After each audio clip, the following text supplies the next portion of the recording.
दिल्ली से राहुल, नमस्कार। बताइए क्या सवाल है आपका? सर, मेरे मैरिको के शेयर है 107 क्वांटिटी है और इसका रेट है 537 पर शेयर। तो मुझे क्या होल्ड करना और आपकी चाहिए या फिर इन्वेस्टमेंट है या ट्रेडिंग है?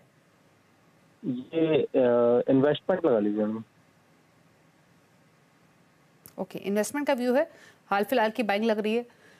537 की खरीदारी है, 525 पर बंद हुआ आज के कारोबार में, तो थोड़ा नीचे इनके खरीदारी के भाव से लगभग 11 रुपए के आसपास। क्या करें मानस ये इन्वेस्टमेंट पर्सपेक्टिव से? जी। देखिए, अगर अभी कुछ दिन पहले की बात करें तो स्टॉक करेक्ट हुआ था, 200 मूविंग एवरेज ब्रीच किया था, उसके नीचे फिसला था। लेकिन 2 दिन पहले जो फ्राइडे का सेशन था, उस दिन हमें रिवर्सल के साइन देखने को मिले, 20 डे मूविंग एवरेज ब्रीच हुए थे। हालांकि ऊपर की तरफ आज स्टॉक सस्टेन नहीं हो पाया। लेकिन देखिए, ये जो स्तर है 520 515 का, यहाँ पर मल्टीपल सपोर्ट्स है, प्राइस सपोर्ट भी है, मूविंग एवरेज का भी सपोर्ट है। तो मेरा समझना है कि आप अपनी पोजीशन में बने रहिए, 514 का स्टॉप लॉस लगाइए। और अब ट्रेंड तब बुलिश होगा जब 535 रुपए की ऊपर स्टॉक निकलेगा, जो कि 200 दिनों का मूविंग एवरेज है। 200 डे मूविंग एवरेज बीच होगा तो कम से कम 575 तक के स्तर देखने को मिलेंगे। तो मेरी राय में रिस्क रिवॉर्ड अच्छा मैच करता है, बिल्कुल यहाँ बने रहना चाहिए। 514 का स्टॉप लॉस जरूर फॉलो करिए। ओके, अश्विनी है अगले कॉलर औरंगाबाद से। अश्विनी, गुड इवनिंग, बताइए सवाल। यस मैंने एजीएस का आईपीओ लिया था, उसके बाद वो 175 से लिया था। उसके बाद वो नीचे गिरने के बाद और मैंने परचेस किया, 100 शेयर है मेरे पास। लेकिन वो बहुत ही नीचे आ गया, 63 तक आया था। तब मैंने एक सीएनबीसी में कॉल किया था, लेकिन उन्होंने एक्सपर्ट ने बोला था 80 पर आने के बाद फिर से कॉल करो। अभी वो फिलहाल 95 पे जाके रुका है, आज 95 पे गया था आज। तो बिल्कुल। तो एक चीज तो है अश्विनी जी, आपने आईपीओ की होल्डिंग है आपकी, और आईपीओ से लेकर तो ये लगातार स्टॉक गिरा है। आपने तो इससे भी बुरे दिन देखे होंगे इस साल की शुरुआत में, जब ये 40-45 रुपए तक लुढ़क गया था। अब तो फिर भी इसमें रिकवरी बनी है, आपके लॉसेस रिकवर हुए हैं और अपने लो से 100% रिकवर हो चुका है, लेकिन अभी भी आप ह्यूज लॉसेस में हैं। अब पूछ लेते हैं मानस, कमेंट आपके एजीएस ट्रांजैक्ट पर 171 के बाइंग 89 पर ट्रेड करते हुए। तो देखिए, बिल्कुल स्टेप बाय स्टेप ही चलना पड़ेगा, क्योंकि एक बड़ा मूव बड़ी गिरावट देखने को मिली थी। 180 रुपए से लेकर 45 रुपए तक की गिरावट थी। तो और अब कहीं ना कहीं शॉर्ट टर्म चार्ट पे भी और मीडियम टर्म चार्ट पे भी रिवर्सल के साइन जरूर देखने को मिले हैं। आज हमें एक प्रॉफिट बुकिंग का दौर देखने को मिला, लेकिन मेरा समझना है कि शायद लोअर लेवल पे 75 से लेकर 80 रुपए इस रेंज में बहुत सारे सपोर्ट दिखते हैं। एक राउंडिंग बॉटम बना है, बहुत लंबे वक्त के लिए नहीं, लेकिन आपका जो मीडियम टर्म ट्रेंड है वो बुलिश लग रहा है। और आप बिल्कुल उम्मीद कर सकते हैं कि शायद आपको 115 120 तक के स्तर देखने को मिल सकते हैं। पिछली बार आपने स्टॉप लॉस नहीं लगाया था, लेकिन मेरी राय में अभी स्टॉप लॉस जरूर लगाइए। 74 के स्टॉप लॉस से आप पोजीशन बना के रखिए। ऊपर की तरफ 115 से 120 तक के भाव आपको देखने को मिलेंगे, और फिर से वहां पर रिव्यू करिए। अगर 120 के ऊपर सस्टेन करेगा तो अब शायद आपको जो ऑल टाइम हाई है स्टॉक का, वो भी टेस्ट हो सकता है। लेकिन आपको वहां पर फिर से स्टॉक को रिव्यू जरूर करना पड़ेगा। ओके, होल्ड करने की सलाह 74 के स्टॉप लॉस के साथ। कैप्टन ड्योबक सिंह हमारे साथ मौजूद हैं। सिंह साहब नमस्कार, बताइए क्या सवाल है आपका? मेरा वही जो है दूसरा जो है आईएक्स का है, वो 154 पर है, होल्ड किया हमने। 1305 से कौन सा स्टॉक है? आईईएक्स। आईईएक्स। और आपने बाइंग क्या बताई? 154 की? हाँ, 153 पर है उसका जो है, वो अभी 138 जा रहा है। क्या करने का इसको? क्या करें? आईईएक्स में 154 की बाइंग है, 138 पर ट्रेड करते हुए, थोड़ा नीचे इनके खरीदारी के भाव से। ऑल्दो इस स्टॉक ने तो जिन्होंने पीक पे खरीदा हुआ उनको तो काफी लॉसेस भी हो रहे हैं अभी। क्या सजेशन पर इनके लिए?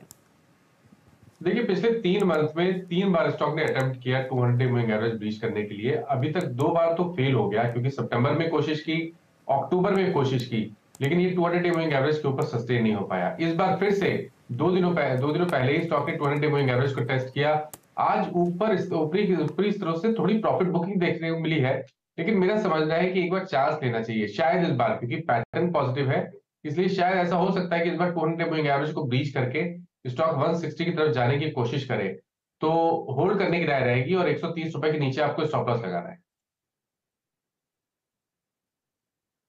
ओके, बात करते हैं अगले कॉलर से। कृष्णा है आजमगढ़ से हमारे साथ। कृष्णा जी नमस्कार, बताइए क्या सवाल है आपका।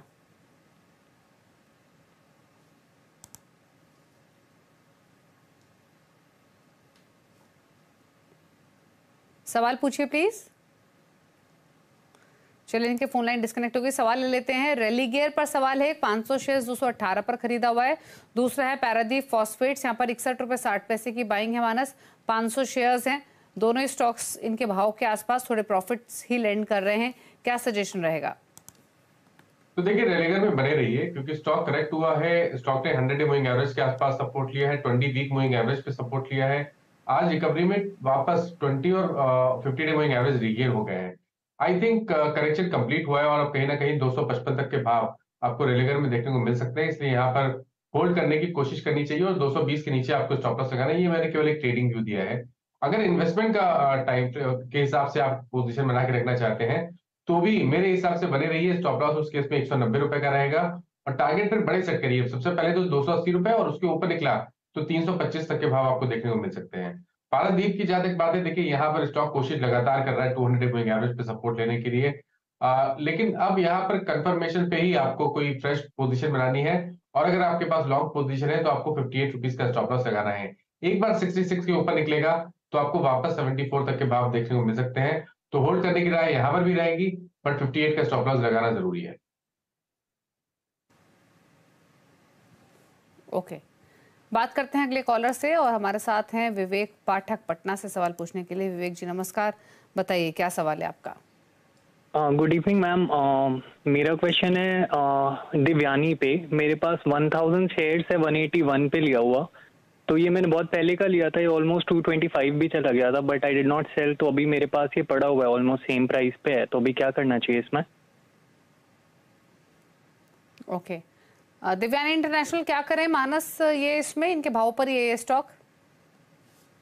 देखिए ट्रेंड वीक लग रहा है देवयानी का, क्योंकि स्टॉक इस बार जब स्टॉक में गिरावट देखने को मिली तो पिछले 10 सेशन अगर आप देखेंगे तो ये 200 मूविंग एवरेज के नीचे ही ट्रेड कर रहा है, इसलिए थोड़ा सा कॉशियस रहिए। अगर एक बार ये 178 177 के नीचे फिसलेगा तो यहाँ पर गिरावट बढ़ेगी और उस केस में शायद 160 तक के स्तर देखने को मिल सकते हैं। क्योंकि स्ट्रक्चर वीक है, इसलिए मेरी राय यही रहेगी कि कभी कोई उछाल मिले, आपको छोटा मोटा लॉस हो तो वहां पर निकलने की कोशिश करिए और फिलहाल के लिए स्टॉप लॉस जरूर लगाइए 177 का। ऊपर की तरफ फ्रेश खरीदारी अब तभी करेंगे जब 195 के ऊपर स्टॉक एक बार क्लोज दे, उसके बाद आप इसको स्टॉक को रिव्यू करिए और फिर खरीदारी करिए। ओके, अगले कॉलर से बातचीत करेंगे। भूपेंद्र उमराव से हमारे साथ कनेक्टेड है। भूपेंद्र जी नमस्कार, पूछिए सवाल। Good evening sir. सर मेरे पास अमर राजा बैटरी के 41 शेयर है, मेरा लॉन्ग टर्म के भी है, तो बने रहे हैं 693 मेरा रेट है एवरेज। ओके, आपने बाइंग 693 के आसपास का और आपका होराइजन क्या है ये और बताइए please. More than 1 year sir. Okay, एक साल का व्यू है 693 की बाइंग अमराजा बैटरीज में 604 पर ट्रेड करते हुए, क्या करे मानस ये? एक्चुअली ओके, तो देखिए अमराजा बैटरीज की जहां तक बात है, स्टॉक में कंसोलिडेशन दिख रहा है और जितने इंपॉर्टेंट मूविंग एवरेजेस हैं उनके ऊपर कंसोलिडेशन है। एक हर्डल है 650 का, अगर 650 के लेवल्स ब्रीच हो जाएंगे तो आपको 690 तक के भी रैली देखने को मिल सकती है। तो क्योंकि इंपॉर्टेंट मूविंग एवरेजेस के ऊपर कंसोलिडेशन है तो मेरी राय बने रहने की है। 630 का स्टॉप लॉस लगाइए, बने रहिए 550 के ऊपर, आपको कम से कम 30-40 रुपए की रैली जरूर देखने को मिलेगी। ओके, बात करते हैं शुभम से, पुणे से हमारे साथ कनेक्टेड हैं। शुभम नमस्कार, पूछिए सवाल।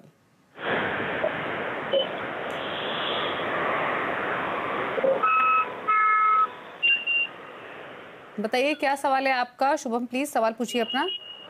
हेलो, इस मेरा सवाल ये है, मेरे पास चीना वाला के 363 के रेट से 30 शेयर्स है और विप्रो के 392 के रेट से 100 शेयर्स है और मैं 3 महीने के लिए होल्ड कर सकता हूँ, तो क्या यहाँ पे सजेशन दे सकता है? विप्रो आपने बाइंग प्राइस क्या बताया? आपने 392 बाइंग प्राइस, क्योंकि जो डिटेल्स आपने भेजी थी उसमें लेवल कुछ और मेंशन था, तो एग्जैक्टली रिपीट कीजिए, विप्रो किस लेवल की बाइंग है? 392। और दूसरा स्टॉक कौन सा बताया और आपने? पूना वाला। और यहाँ बाइंग लेवल बताइए प्लीज। 363 है। ओके, तो पूना वाला फिनकॉर्प 363, विप्रो 392, दोनों ही स्टॉक्स इनके भाव पर ही हैं। विप्रो में ये लॉसेस में नहीं है, इनके भाव के आसपास ही है इनफैक्ट स्टॉक। क्या करें महाराज दोनों होल्डिंग्स में?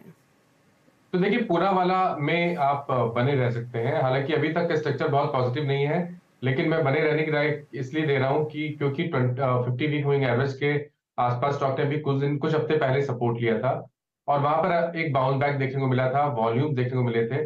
इसलिए मेरी राय में बने रहिए। 340 रुपए के नीचे आपको 335 रुपए का स्टॉप लॉस लगाना है। आई थिंक वो स्टॉप लॉस सही रहेगा। मीडियम टू लॉन्ग टर्म के लिए आप बने रह सकते हैं, स्टॉप लॉस जरूर लगाइए 335 रुपए का। यहाँ पर अगर 390 रुपए के ऊपर के भाव देखने को मिलेंगे तो कम से कम 450, उसके ऊपर 480 तक के भाव देखने को मिल सकते हैं। और विप्रो की जहां तक बात है, देखिए विप्रो में अब कहीं ना कहीं ऐसा लग रहा है कि बॉटम फॉर्मेशन हो गया है। मीडियम टर्म चार्ट पे 350 से लेकर 370 पे मल्टीपल सपोर्ट दिखते हैं। शायद यहाँ पर गिरावट अब यहाँ से बहुत ज्यादा दिखेगी नहीं, इसलिए लॉन्ग टर्म के हिसाब से बने रहिए। 350 रुपए के नीचे स्टॉप लॉस लगाइए और ध्यान रखिए जब ये 450 रुपए के ऊपर निकलेगा तो आपको एक बहुत ही बढ़िया रैली देखने को मिल सकती है, जिसमें 550 रुपए तक के भाव भी आपको विप्रो में देखने को मिल सकते हैं। इसलिए 350 के स्टॉप लॉस से विप्रो में बने रहिए। ओके, चलिए विनोद से बातचीत करते हैं, दिल्ली से हमारे साथ कनेक्टेड हैं। विनोद गुड इवनिंग, बताइए क्या सवाल है आपका?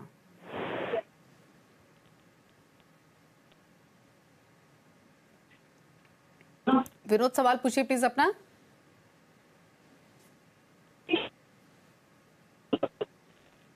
चलिए इनकी ऑडियो नहीं आ रही है, सवाल ले लेते जो डिटेल्स इन्होंने शेयर किए। आईडीएफसी पर इनका सवाल है। 1000 स्टॉक्स 100 के लेवल की बाइंग है। स्टॉक हालांकि काफी चला है, इनकी बाइंग भी ऊपर की है, लेकिन उसके बावजूद ही प्रॉफिट्स में है। 17.5 रुपए का फायदा हो रहा है। मानस क्या करें? देखिए लॉन्ग टर्म इन्वेस्टर के लिए तो मैं बिल्कुल बोलूंगा कि आईडीएफसी में बने रहिए, क्योंकि कुछ मंथ पहले जब स्टॉक ने 90 रुपए का एक बहुत ही अहम रेजिस्टेंस ब्रीच किया था और उस बेसिस पे हम अगर टारगेट सेट करना चाहें तो वो 150-160 रुपए की रेंज में रहेगा। इसलिए मेरी राय में तो बिल्कुल बने रहिए। कभी गिरावट मिले तो खरीदारी कर सकते हैं और आपको स्टॉप लॉस 200 मूविंग एवरेज जो कि 105 रुपए है उसके नीचे लगाना है। ओके, अनिल भारद्वाज है नोएडा से हमारे साथ। अनिल जी नमस्कार, बताइए क्या सवाल है आपका? जी मेरे पास एक तो दीपक फर्टिलाइजर है 798 शेयर 688 के रेट पे और 2000 आईडीएफसी फर्स्ट बैंक है 98 रुपीज पे। ओके, और एक साल तक मैं होल्ड कर सकता हूँ। दीपक फर्टिलाइजर 688 पर है। ओके, एक साल होल्ड कर सकते हैं। मानस बताइए दोनों स्टॉक्स पर क्या सजेशन रहेगा? देखिए दीपक फर्टिलाइजर्स के चार्ट्स बहुत पॉजिटिव नहीं है, कंसोलिडेशन दिखता है। 200 मूविंग एवरेज के नीचे ट्रेड कर रहा है। मेरा समझना है कि इस स्पेस में अगर रहना है तो आई थिंक फैक्ट एक बढ़िया स्टॉक हो सकता है अगर आपका outlook medium to long term का है, क्योंकि यहाँ पर जिस तरह के पैटर्न्स हैं अभी भी शायद यहाँ पर भी आपको और तेजी देखने को मिल सकती है। और या तो अगर इस स्टॉक में आपको थोड़ा सा डर लगे कि ऑलरेडी एक मूव देखने को मिल गया है तो चंबल फर्टिलाइजर्स पे आप ध्यान दीजिए। मेरी राय में तो दीपक से निकल के चंबल में निवेश करें, थोड़ा सा पेशेंस रखें तो आपको चंबल शायद 380 रुपए तक के भाव भी दिखा सकता है। तो दीपक से निकलिए और चंबल में निवेश करिए। और आईडीएफसी फर्स्ट बैंक की इन्होंने बात की थी। देखिए मैंने अभी थोड़ी देर पहले आईडीएफसी लिमिटेड की बात की थी और आईडीएफसी फर्स्ट बैंक के भी चार्ट भी लॉन्ग टर्म जो चार्ट्स हैं वो बेहतरीन लगते हैं। और मेरा समझना है कि यहाँ पर आपको 125 से 130 तक का भाव शायद आने वाले एक साल में देखने को मिल सकता है।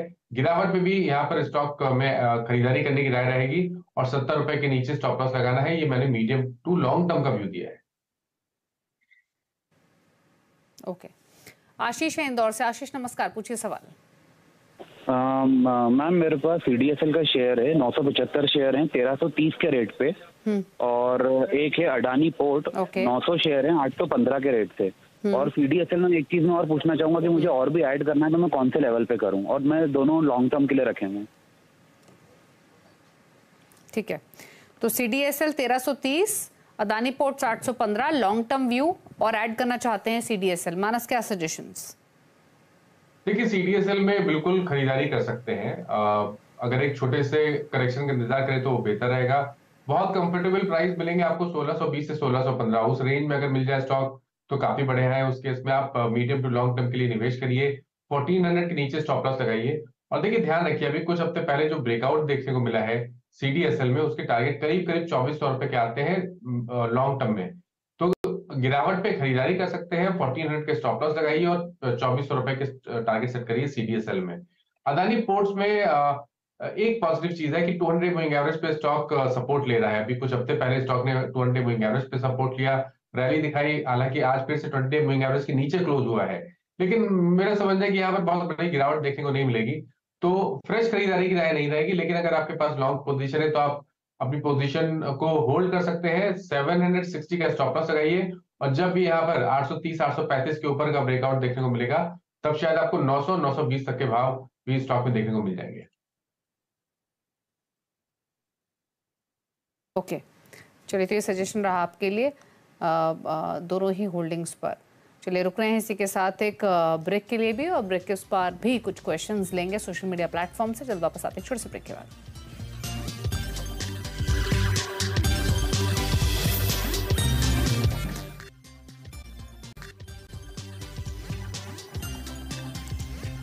आप देख रहे हैं कल का बाजार। मानस है हमारे साथ आपकी क्वेरीज को आंसर करने के लिए। सवाल लेते हैं सोशल मीडिया से। ट्विटर से पहले क्वेश्चन पिक कर लेते हैं। गौरव एक सवाल भेजे हैं, जयश्री टी पर 12,000 शेयर्स है जयश्री टी के, 98.85 की बाइंग है, टेक्निकल व्यू इनको चाहिए अलॉन्ग विद टारगेट्स। बताइए मानस। तो देखिए, आप स्टॉक में अपनी पोजीशन बना के रखिए, क्योंकि नीचे की तरफ 85 और 90 की रेंज में मल्टीपल सपोर्ट दिखते हैं। उसके नीचे स्टॉप लॉस लगा के रखिए। लॉन्ग टर्म का व्यू साइडवेज फिलहाल लगता है, लेकिन अगर ये 105 110 रुपए के ऊपर निकलेगा तब तो आपको एक मूव देखने को मिल जाएगा, जिसमें 125 130 तक के भाव देखने को मिलेंगे।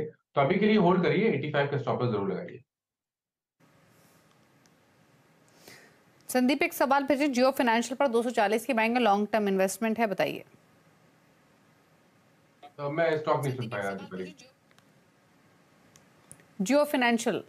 ओके, तो देखिए बहुत ज्यादा चार्ट्स नहीं है, तो इस पे मीडियम टू लॉन्ग टर्म का व्यू देना मुश्किल है। लेकिन 205 पे एक सपोर्ट दिखता है, उसके नीचे आपको स्टॉप लॉस लगाना है, और 230 के ऊपर निकलेगा तो 260 तक के स्तर आपको देखने को मिल सकते हैं।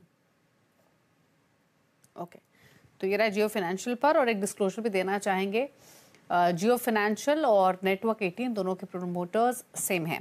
बात करते हैं कुछ और सवालों की, और फेसबुक से सवाल ले लेते हैं। तारिक नवेद सिद्दीकी एक सवाल भेज रहे हैं, वॉकहार्ट पर 380 के बाएंगे, 480 शेयर्स हैं, क्या करें मानस? तो बिल्कुल होल्ड करके रखिए। स्टॉक ने एक clear cut breakout medium term chart पे दिया है, जिसके टारगेट 420 से 440 की रेंज में आते हैं, इसलिए अपनी पोजीशन बना के रखिए। कभी गिरावट मिले तो खरीदारी करिए, और 260 रुपए का स्टॉप लॉस लगाइए। फेसबुक से सवाल आ रहा है जयंत मोहापात्रा का, सऊदी अरेबिया से। इनके पास बजाज फाइनेंस है 5500 के भाव पर, और टाटा मोटर्स है 382 पर। व्यू है 1 to 2 ईयर्स का। तो देखिए, बजाज फाइनेंस में मेरी राय तो यही रहेगी कि कभी कोई उछाल मिले तो यहाँ से निकलने की कोशिश करिए, और अब फ्रेश खरीदारी केवल 7400 के ऊपर करेंगे। टाटा मोटर्स की जहां तक बात है, यहाँ पर आप पोजीशन बना के रखिए, कभी गिरावट मिले तो खरीदारी करिए। 620 का स्टॉप लॉस लगाइए, और अगर आपको मीडियम टर्म टारगेट सेट करने हो तो वो 740 के आसपास के रहेंगे। ओके, चलिए, तो ये सवाल है आपके, ये राय है आपके लिए टाटा मोटर्स पर होल्ड करने की सलाह है, लेकिन दोनों में एक स्टॉप लॉस आपको मेंटेन करना होगा। एक और सवाल लेंगे, सदाशिव एक सवाल भेज रहे हैं, माफी चाहेंगे, अमित का एक सवाल है जेनटेक पर एक टेक्निकल आउटलुक चाहिए मानस आपका, लेवल्स मेंशन नहीं है, क्या सजेशंस? देखिए, अगर हम केवल पैटर्न के हिसाब से देखें तो ट्रेंड पॉजिटिव लगता है। स्टॉक ने 100 मूविंग एवरेज पे सपोर्ट लिया। आज के मूव में एक ब्रेकआउट का पैटर्न दिखता है, और जिसके टारगेट 900 रुपए के आसपास के आते हैं। लेकिन बस ध्यान रखना यह है कि यहाँ पर 5% का सर्किट है, तो ऐसे में आपके स्टॉप लॉस ट्रिगर होना तो मुश्किल रहेंगे। तो अपने लेवल्स का बहुत ध्यान रखिए। अगर ये स्टॉक कभी भी 700 के नीचे जाने की अब कोशिश करे तो वहां पर आपको निकलने की कोशिश करनी है। फिलहाल के लिए ट्रेंड पॉजिटिव है, और 850 से 900 रुपए तक के भाव आपको देखने को मिल सकते हैं। पराग का सवाल आ रहा है एक, और ये ट्विटर पर आया है, एनएमडीसी पर सवाल है, 113 की बाइंग है, 1320 शेयर्स हैं, क्या सजेशन? और ये नियर टर्म का व्यू लेना चाहते हैं स्टॉक में।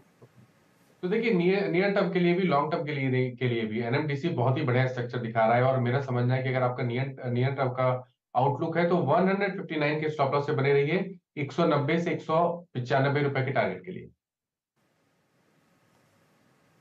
ओके, चलिए, तो ये सजेशन रहा आपके लिए। सवाल इतने ही लेंगे फिलहाल इस क्वेश्चन के साथ। शुक्रिया मानस। कोई क्लोजिंग कमेंट? दीपाली, जिन स्टॉक्स के बारे में बात हुई, किसी भी स्टॉक में मेरा पर्सनल पोजीशन नहीं है, बट क्लाइंट के पास